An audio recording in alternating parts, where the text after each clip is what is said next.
Hello दोस्तों, इस video में हम कक्षा 9 गणित के अध्याय 4 दो चरों वाले रैखिक समीकरण इसकी प्रश्नावली 4.1 करेंगे। इस प्रश्नावली में ये दो प्रश्न हैं, दोनों को इस वीडियो में हम करेंगे और इस चैप्टर के बाकी वीडियोस के लिए डिस्क्रिप्शन बॉक्स में प्लेलिस्ट चेक करें और चैनल को ज़रूर सब्सक्राइब करें। तो शुरू करते हैं। पहला प्रश्न है, एक नोटबुक की कीमत एक कलम की कीमत से 2 गुनी है। इस कथन को निरूपित करने के लिए दो चरों वाला एक रैखिक समीकरण लिखिए। तो यहाँ पर क्या क्या चीज़ें हैं? एक तो नोटबुक की कीमत है और फिर एक कलम की कीमत है और इनमें हमने एक संबंध बताना है। जो बात कही गई है उसको लेकर एक समीकरण लिखना है। तो यहाँ पर क्वेश्चन में लिखा है कि संकेत माना ये है, लेकिन अगर ये नहीं भी लिखा होता तो हमको ये लिखना होता। तो कहाँ से शुरू करते हम यहाँ पर लिखते कि माना नोटबुक की कीमत x रुपये और कलम की कीमत y रुपये है। तो ये हमने लिख दिया है। और अब प्रश्न में क्या कंडीशन है? तो प्रश्नानुसार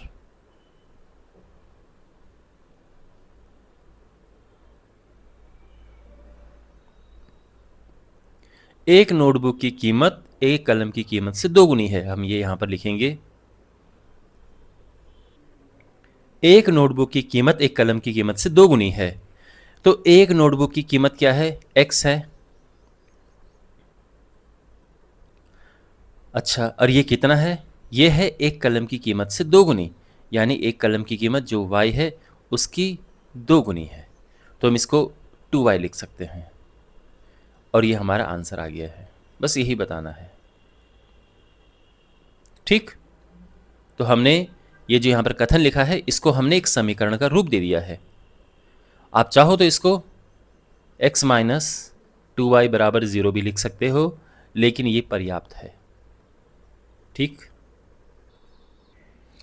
क्वेश्चन नंबर 2, निम्नलिखित रैखिक समीकरणों को इस रूप में व्यक्त कीजिए। तो हमने इन समीकरणों को ax plus B Y plus C is equal to 0, जो कि एक मानक रूप है दो चरों वाले रैखिक समीकरण का, इसके रूप में व्यक्त करना है और ABC का मान फिर बताना है।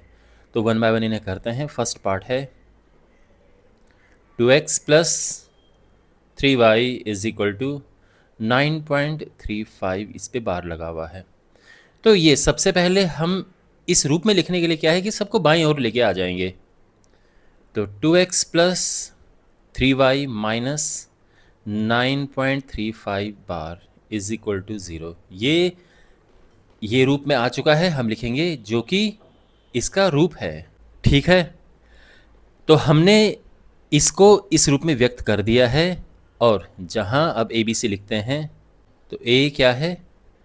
अब देखो x का यहाँ पे गुणांक A है, यहाँ पे 2 है। B जो कि y का गुणांक है वो 3 है और C माइनस 9.35 बार। तो ठीक है, हमने तुलना की, यहाँ पे दोनों को कंपेयर किया और ये आ चुका है, ठीक। अब सेकंड पार्ट देखो, सेकंड पार्ट ये है और ये पहले से ही इस रूप में है। आप देखोगे ना, सभी एक साइड हैं, ax plus B Y plus C का रूप है ये। तो हम यही लिखेंगे कि यह पहले से ही इस रूप में है, जहां a क्या है? यहां पर देखो x का गुणांक a होता है, तो x के साथ यहां पर क्या है? तो यहां पर जब कोई नंबर नहीं दिखता तो 1 होता है।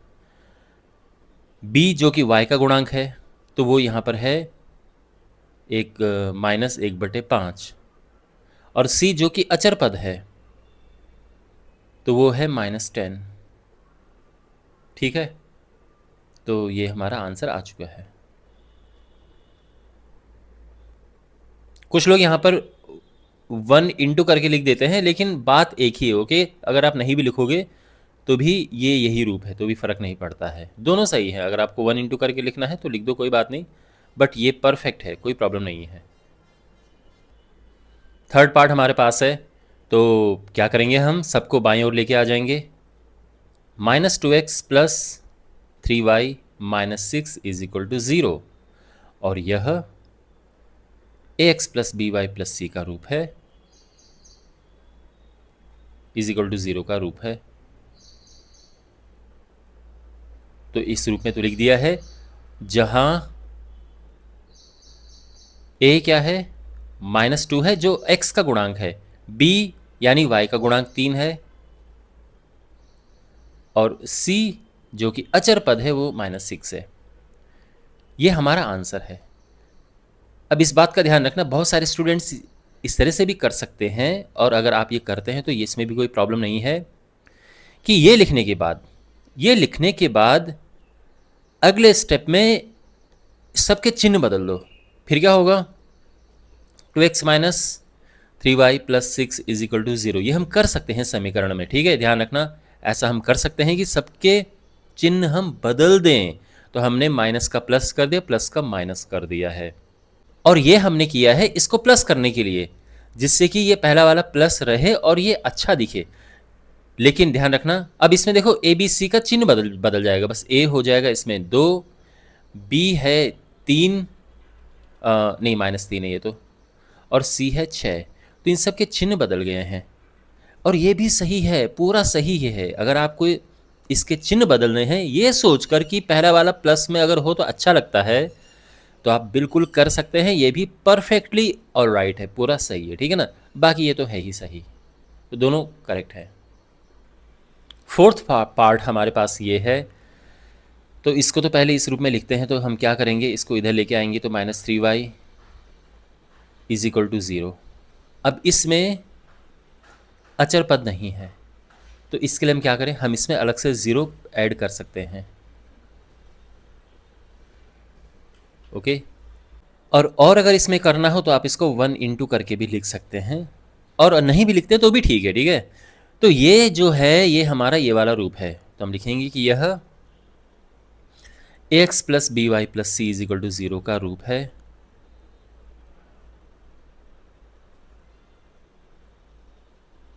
जहां अब यहां पर ये a क्या है, तो a है x का गुणांक जो कि 1 है, b y का गुणांक जो कि -3 है, और c अचर पद जो कि 0 है। तो ये हमने लिख दिए हैं और ये आंसर आ चुका है, ठीक है। अब हमारे पास ये है, तो सबसे पहले इसको तो बाईं ओर लेकर चलते हैं।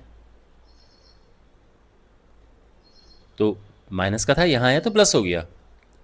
और अब यहाँ पे हम क्या करेंगे, देखो ये ठीक है, x भी है y भी है, पर अचर पद नहीं है, तो उसके लिए 0 ऐड कर दो। अब ये क्या रूप है, ax plus B Y plus C का रूप है, c इज इक्वल टू 0 का रूप है। और जहां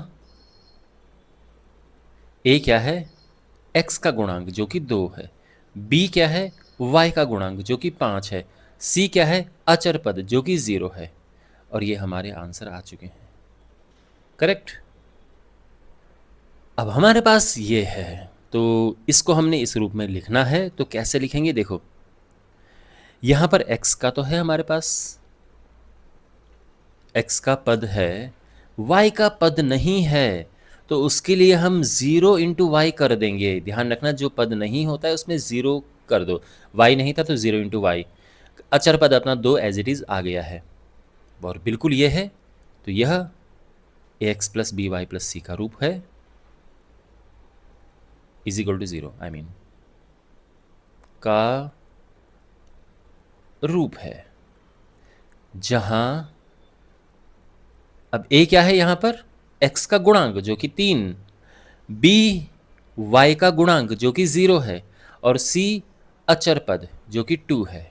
और ये हमारा आंसर आ चुका है, ये हो गया है। अब सातवां करते हैं, y minus 2 is equal to 0। तो इसको लिखते हैं। तो यहां पर x नहीं है, तो उसके लिए हम क्या करेंगे, 0 इंटू एक्स लिख देंगे।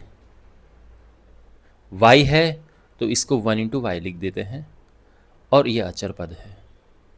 अगर ये नहीं भी लिखो तो भी कोई प्रॉब्लम है नहीं, बट ये अक्सर ऐसा लिख देते हैं हम, जब कोई नंबर नहीं होता तो 1 इंटू करके ऐसा लिख देते हैं, ठीक है, ठीक है।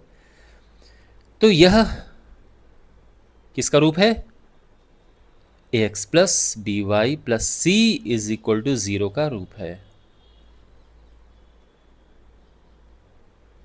जहां अब a क्या है यहां पर, जो कि x का गुणांक है यानी 0, b क्या है जो कि y का गुणांक है यानी 1, और c जो कि अचर पद है यानी -2। और ये आंसर आ चुका है। और लास्ट पार्ट है 5 इज इक्वल टू 2x। यहां पर हम क्या कर सकते हैं, अब इसको लेफ्ट में अगर लेके आए हैं तो ये प्लस है, बाईं ओर आएगा तो ये माइनस हो जाएगा, +5 इज इक्वल टू 0। अब यहाँ पे x है और अचर पद है, बट यहाँ पे y नहीं है, तो हम क्या करेंगे, ये लिखेंगे और y के लिए हम 0 इंटू वाई कर देंगे। ये तो ये तो ax plus B Y plus C is equal to 0 का रूप आ चुका है। लेकिन अगर आपको ये करना है कि चिन्ह बदल दो ताकि ये प्लस में आ जाए, तो आप कर सकते हैं, कोई प्रॉब्लम नहीं है। ओके, आप ये भी कर सकते हैं, लेकिन चलो फिलहाल ये ठीक है। और बुक के पीछे भी आपका आई थिंक यही आंसर है, तो और ठीक है, इसमें कोई प्रॉब्लम है नहीं, कोई कमी नहीं है, एकदम सही है। तो यह A X plus B Y plus C is equal to 0 का रूप है, जहां अब यहां पे a क्या है यानी x का गुणांक जो कि -2 है, b y का गुणांक जो कि 0 है, और c अचर पद जो कि 5 है। और ये आंसर आ चुका है। ओके, ऑलराइट, तो इसी के साथ ये एक्सरसाइज कंप्लीट होती है। इसमें बस ये 2 ही प्रश्न थे। मुझे उम्मीद है कि आपको ये सब अच्छे से समझ आया होगा। इस चैप्टर के बाकी वीडियोस के लिए आप अपने सामने प्लेलिस्ट देख सकते हो, उस पर क्लिक करें और डिस्क्रिप्शन बॉक्स में भी आपको मिल जाएगा। चैनल को सब्सक्राइब करें और इस चैनल को ग्रो करने में आप जो भी सहयोग कर सकते हैं ज़रूर करें। मिलते हैं अगले वीडियो में, टेक केयर।